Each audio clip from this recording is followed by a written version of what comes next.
too, because if you don't live your higher self, then you beat yourself up for it, or you make yourself wrong.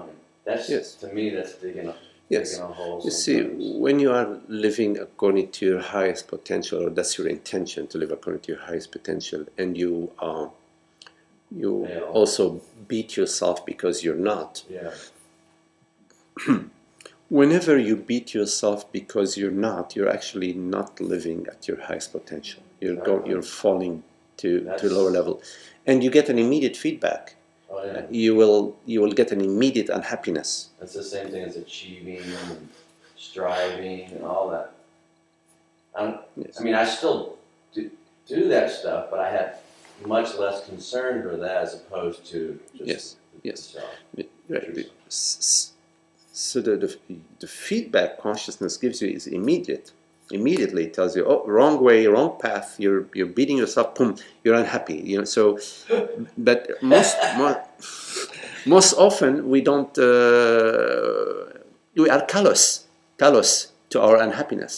Yeah, we don't even notice our unhappiness, but our unhappiness is there, and then we go immediately into our pattern of, I don't want to feel this unhappiness, so I go to the refrigerator, I yell at my mother, I don't know what, I move, but you don't move. It's important to feel it. You have to feel the unhappiness, because when you feel the unhappiness, you get the message. Yeah, I see. You get the message. I mean, so if you have consciousness, it's almost like a fallen unhappiness. I don't want that. I'll have happiness.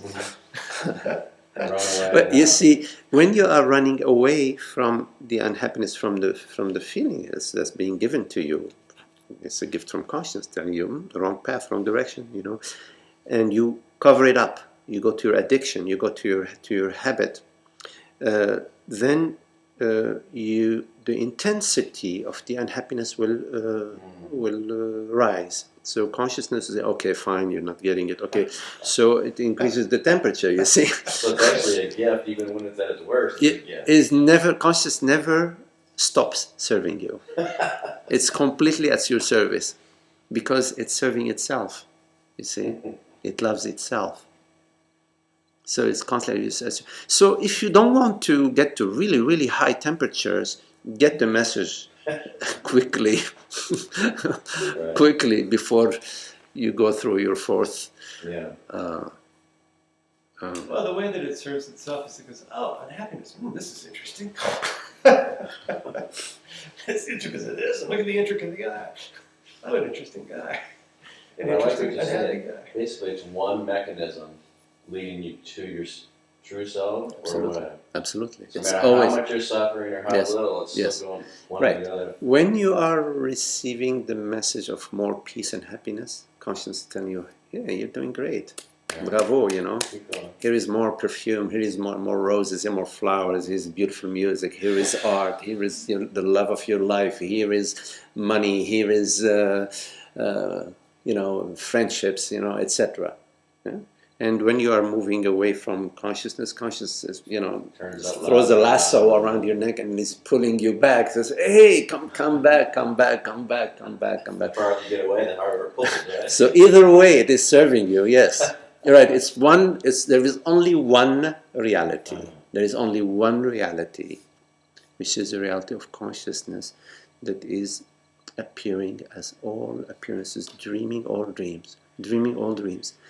And the sooner you realize that you are this one consciousness, you are this reality that is dreaming all dreams, this one reality, dreaming all dreams, the sooner you come to the realization, the less your sense of lack and incompleteness will be in your space, and you will find yourself as what you are, the timeless and the eternal, and then it's all bonanza in the dream.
There is nothing personal.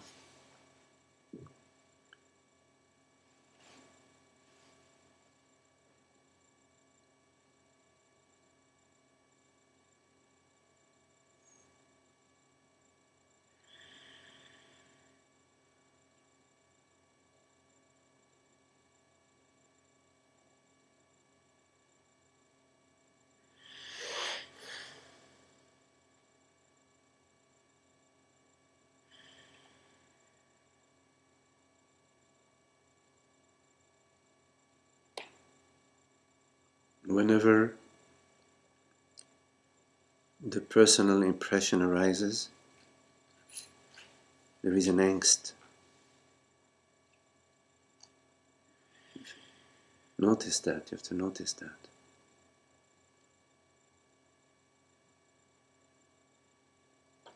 There's a concern. And then there is a spinning of thoughts.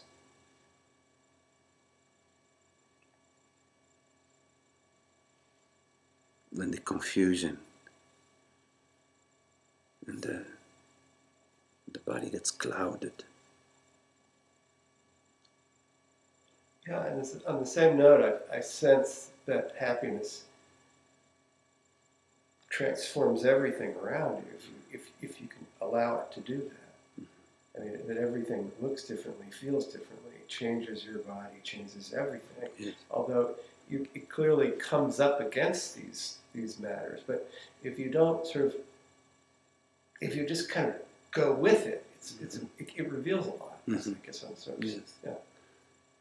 Yes, all these matters that you just mentioned, they dissolve into happiness, you know. Oh, Happiness arises, those matters, they go, oh, good, enemy, just dissolve in that. okay, I got you. So, Yeah. because the happiness is the perfume of happiness. This is so beautiful. Who cares about matters?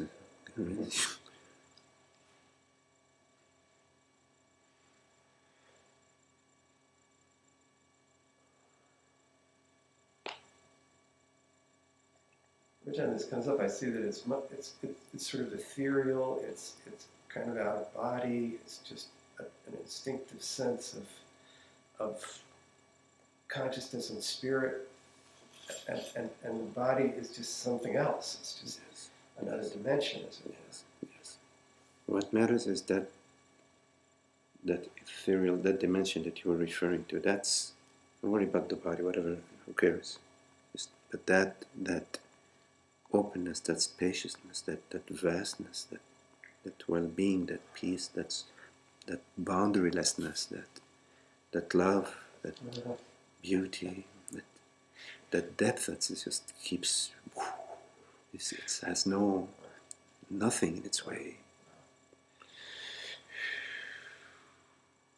The body is just thoughts and ideas, and impressions and stories, and me stories of my body, and it's happening to me. Oh God, am I gonna be okay?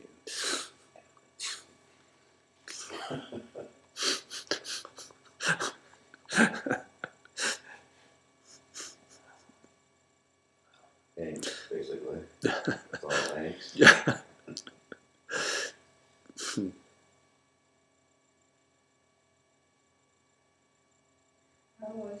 I was thinking we can't really know love unless we know consciousness. So what is that love people talk about, like this romantic love?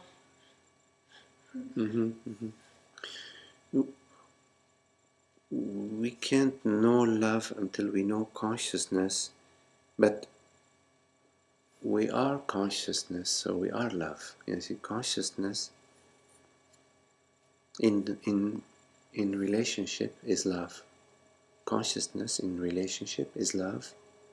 Consciousness in the world is beauty. Consciousness in the body is peace. Consciousness in thought, in thinking, is clarity, wisdom, intelligence. Yes? So romantic love is a whole different thing. Romantic love is, I would say it's a whole different thing. It's the love of consciousness that's being personalized. Yeah? So it's in relationship, consciousness is love, meaning it loves, it's loving across the board. It's not personal love. Oh, I love him, I love her, but not him. This. Okay, oh, I loved him more last year. No, it's not like that. It's just a uniform love. It's all is love. Yeah, it's all love. It's all love. Yeah, so that's at the consciousness level. At the when the that love becomes personalized, meaning it's like then it becomes, it's as if now consciousness is limited to me. It says, and you are out there, so now I can love you or not. Let me see. Shall I love you? Well, yeah. Here are the conditions. You check in 10. There's 10 conditions. Check. X here, but 7 on 10 is good. I love you. Say for example, 10 on 10, and I love you. I love you. I love you a lot. Now, I think. Let me correct that. 10 on 10 is okay, but there's still a checklist. Because there is still a checklist, it's still bastardized love. It's not the love of consciousness. When it becomes infinity, meaning it blows the list, there's no more checklist, then it's love. Yeah? So love that has no conditions is love. Now, it's not at the mind level. You see, it's not at the mind level. Because the mind is a filter. It's a series of filters. So you have to pass through the various filters of the mind, the conditions of the mind. You will find that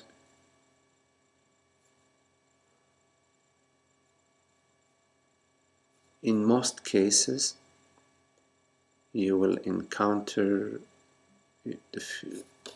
love, be like a personal love, but it will feel like, really different levels.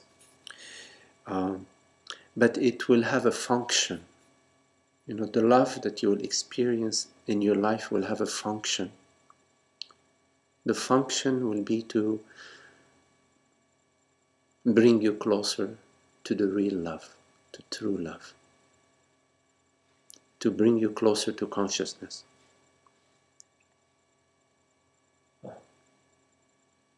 So the love that you will encounter in your life,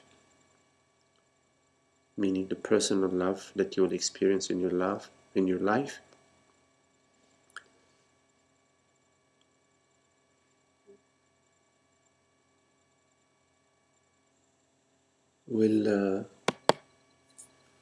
will have some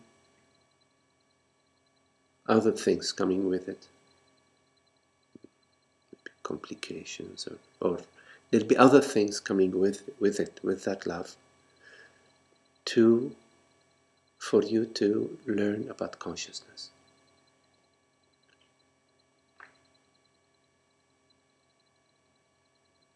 And at some point,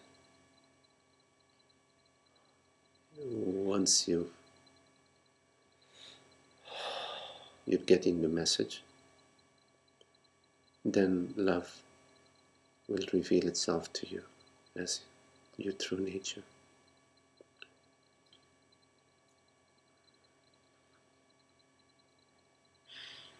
I'm just kind of hearing this living with love and being for what love opens up for you, which can take you down a completely different path. I mean, it's not a path of design, just a path of realization. So that being there to be the instrument of love, maybe that's not the right way to put it, but to be fed by the presence of love in relations to other people, you would often be helping people. You would often be there to be loving and to be with the presence of love that can happen there, which is not about self-service in that way. Mm-hmm. I don't have any idea how to do that. I'm just simply saying that that's what I see as real there, because, you know, often I'm very moved by situations and people. I don't necessarily gravitate towards let me do anything I can or whatever, but I see that something is happening in my heart that's telling me to pay attention to something. Just blurting it out here. When the heart speaks, there is no mind. Right. That's yeah. Then there is no other. Right. There is no doing. Right.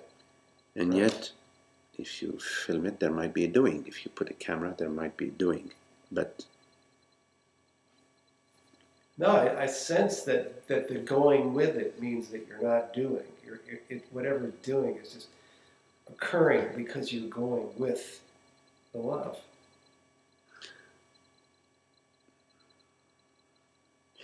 yeah, you're going with the love like water goes with the stream. Right. Not like a leaf Right. on top of Right. the water Right. goes with the stream. Right. Like water goes with the stream. The water is the stream. And freedom there is you're not thinking it through, you're not planning it, you're just being with it. Yeah. There may be some planning, but Yeah, it's there might be, definitely right. not the planning about love. Yeah. Planning is on a different on a different level. But yes, it's yes. There is no doer in love. There is But there no. have always been people that have been there for that and have enlightened the entire universe, as it were.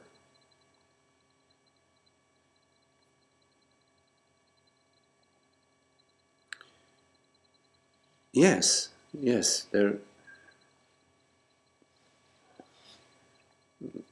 Like the Grand Canyon, you see, the Grand Canyon enlightens a lot of people. When you go to the Grand Canyon, it is amazing. Yes, I haven't been, but I've seen pictures of it. Yeah, I will. I have. It's one of my. On your list. Yes, it's like the Grand Canyon. Now the Grand Canyon is impersonal. You see, like Beethoven, or Shakespeare. It's impersonal. The creativity, the true creativity that expresses that divine quality that is eternal. It's not limited. That is impersonal. Now,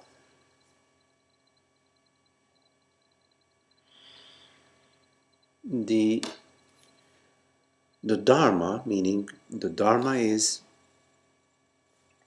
the teaching, meaning what is spoken by the sages, consciousness speaking through sages.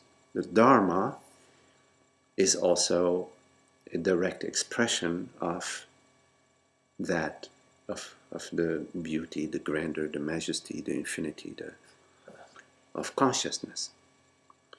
And there is also in the Dharma, there is the glow of the peace and happiness. There is the glow of the freedom. There is that, and it's also in works of great works of art. There is also that.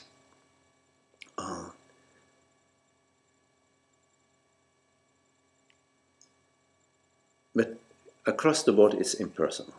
It is impersonal.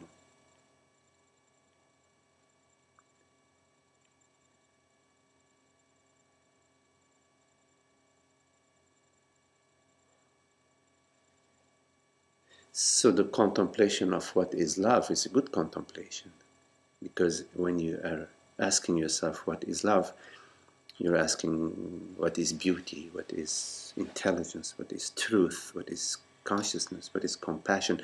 You're asking questions that relate to truth, you see? And these questions have in them the seed of the response. The question has in it the response, the answer. So the question is a direct questions about consciousness or qualities of consciousness have a direct link to consciousness.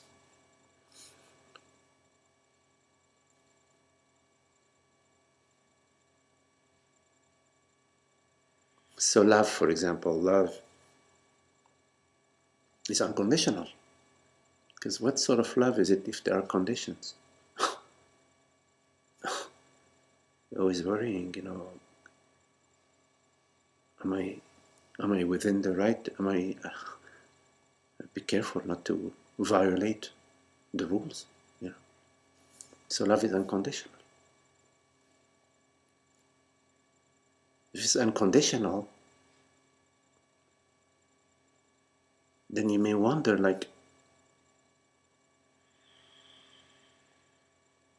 then it has no borders. There's no condition. It has no borders. It has nothing to do with time and space. It has nothing to do with. It's unconditional. Zero conditions, meaning it's universal.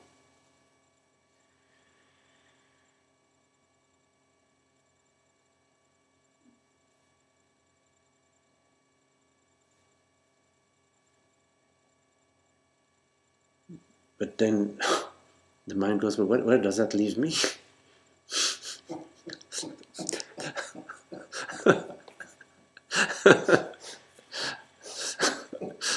Where are the goodies? Where are the goodies for me? You start seeking again. Yeah. It's just, wait a minute. Let's stop this contemplation. Let's look at what's in it for me. You see.